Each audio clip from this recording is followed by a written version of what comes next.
Trauma is a word that's used often in the therapeutic space or when people go to counseling. And sometimes it's hard to know what trauma is, or like, do I have trauma? Has that happened to me? And I think there's a couple really basic definitions that can kind of help guide us on what trauma really is and do I need help processing in a professional setting. So trauma is any experience or set of experiences that overwhelms our system when we're unable to emotionally respond to something that happens to us or a circumstance that we witness.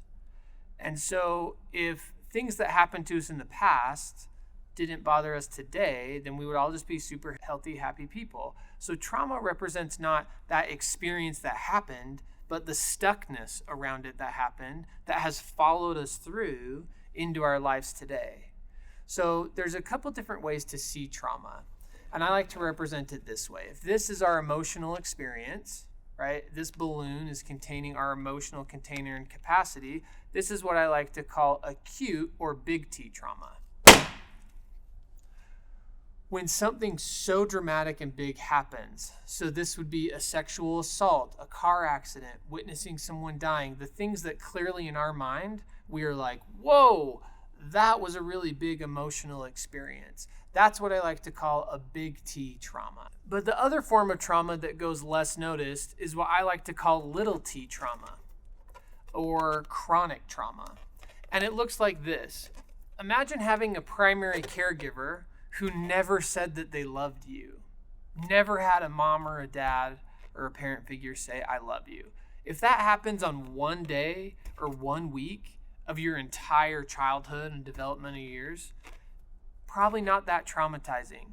But what happens when that's the experience every week of your entire childhood and even into your 20s and 30s that no one ever says they love you? The air still comes out of the balloon. So that's little t trauma. And a bunch of little t's can add up to a big T. And often with big T traumas, there's a lot of little t's around them, and vice versa.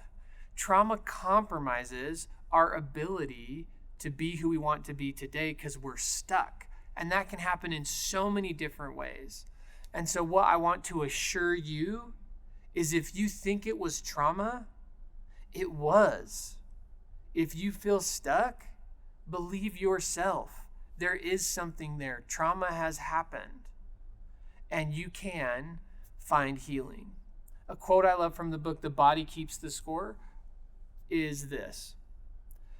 As long as we keep secrets, we are fundamentally at war with ourselves. And when we're at war with ourselves emotionally, it's almost impossible to have a happy and a fulfilled life.